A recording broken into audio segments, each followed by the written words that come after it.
আসসালামু আলাইকুম। Pabna idea nursing ইউনিটের পক্ষ থেকে অনলাইন ক্লাসে তোমাদের স্বাগত। আমি আজকে ক্লাস করব হচ্ছে সেকেন্ড ইয়ারের সাবজেক্ট হচ্ছে medical and surgical nursing. Topic হচ্ছে যে ইউরিনারি ইনকন্টিনেন্সি। ইউরিনারি ইনকন্টিনেন্সি হচ্ছে আমি গত ক্লাসে পড়াইছিলাম হচ্ছে যে ইউরিনারি ইনকন্টিনেন্সির ডেফিনেশন অ্যান্ড হচ্ছে কজ।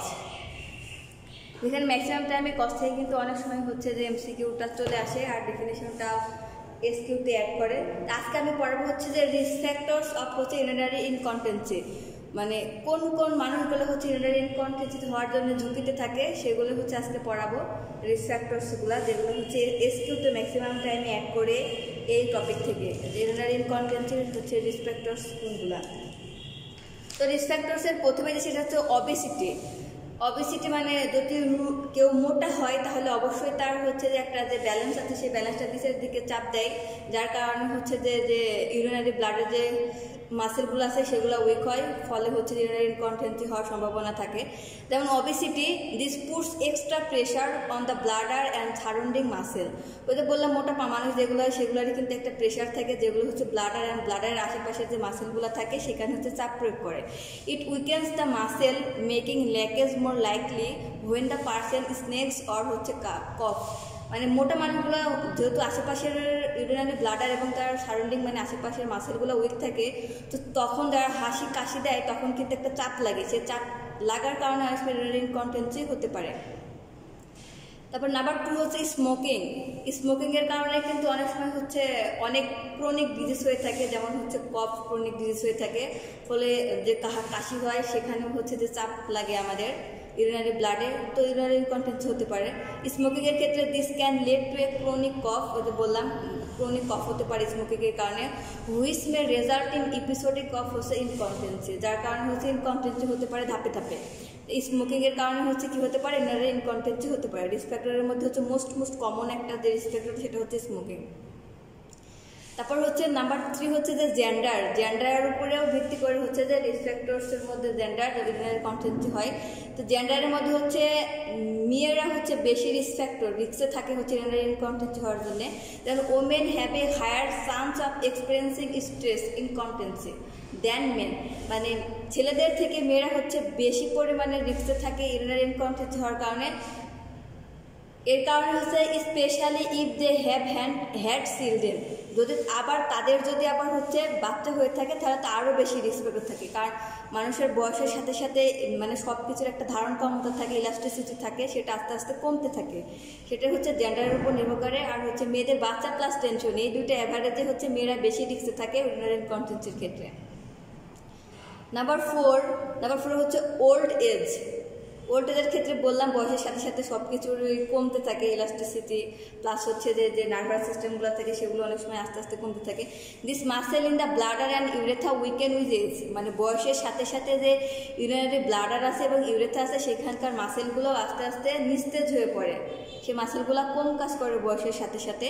তা যেহেতু কম কাজ করে সেহেতু হচ্ছে ইউরিনারি ইনকন্টিনেন্সি হবে। আর ইউরিনারি ইনকন্টিনেন্সি মানে অসমঝোতা, মানে ইউরিন ধরে রাখার ক্ষমতাটা সে হারিয়ে ফেলবে। তারপরে সাম ডিজিজ অ্যান্ড কন্ডিশন, কিছু কন্ডিশন আর কিছু ডিজিজের কারণে কিন্তু আমাদের ইউরিনারি ইনকন্টিনেন্সি হয়ে থাকে, যেমন ডায়াবেটিক্স। আমরা ম্যাক্সিমামই জানি যে ডায়াবেটিক্স পেশেন্টগুলো মানে তার পলিউরিয়া হয়ে থাকে, তো এখানে হচ্ছে ইউরিনারি ইনকন্টিনেন্সি হওয়ার ম্যাক্সিমামই চান্স থাকে। তারপর হচ্ছে কিডনির কারণে হচ্ছে অনেক সময় ইউরিনারি সিস্টেমের উপর ইফেক্ট ফেলায়, ইউরিনারি ইনকন্টিনেন্সি হতে পারে। স্পাইনাল কর্ড ইনজুরির কারণে হচ্ছে আমরা গতকাল যে হচ্ছে যে কজগুলো পড়ছিলাম ওই কজের মধ্যে কিন্তু স্পাইনাল কর্ড ইনজুরি ছিল। স্পাইনাল কর্ড ইনজুরির কারণে হচ্ছে যে আমাদের নার্ভ যে সিস্টেমগুলো থাকে সেই সিস্টেমগুলো কম কাজ করে, ফলে হচ্ছে রেসপন্সটা কম জায়গায় ইউরিনারির ক্ষেত্রে, তখন হচ্ছে যে ইউরিনারি ইনকন্টিনেন্সি হয়ে থাকে। এছাড়াও কিছু নিউরোলজিক্যাল ডিজিজ থাকে, যেমন হচ্ছে স্ট্রোকের পেশেন্টগুলো যেহেতু তারা হচ্ছে যে তাদের সেন্সটা একটু কম কাজ করে, সেই ক্ষেত্রে হচ্ছে যে ইউরিনারি ইনকন্টিনেন্সি হতে পারে।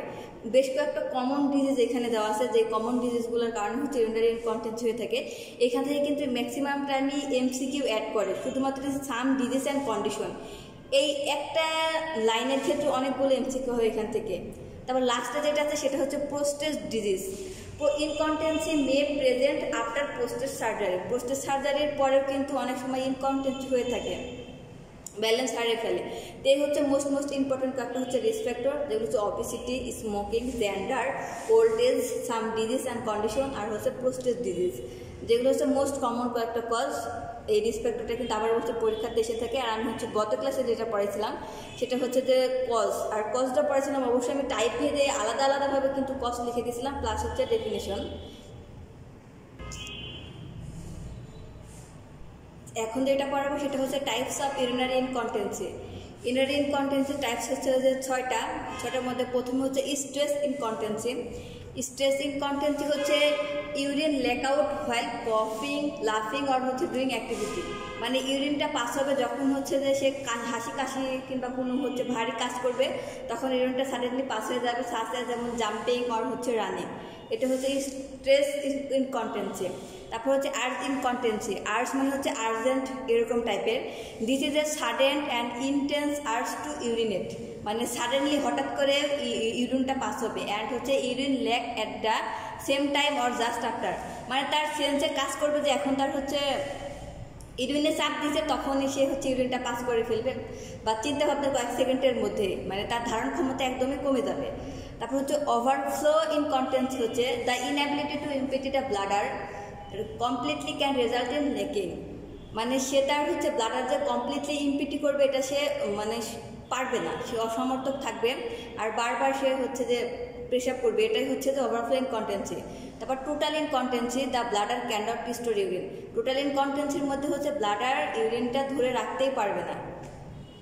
ফাংশনাল ইনকন্টিনেন্সি, ফাংশনাল ইনকন্টিনেন্সির মধ্যে হচ্ছে urine is ক্যাপড because a person can not reach the bathroom in time, মানে তার কাজের তো ব্যাঘাত ঘটবে, যখন মেমোরিতে ক্যাচ করবে যে হচ্ছে তার ইউরিনে চাপ প্রয়োগ করছে, তখনই মানে ইউরিনটা পাস হয়ে যাবে, বাথরুমে যাওয়ার মতো হচ্ছে টাইম পাবে না।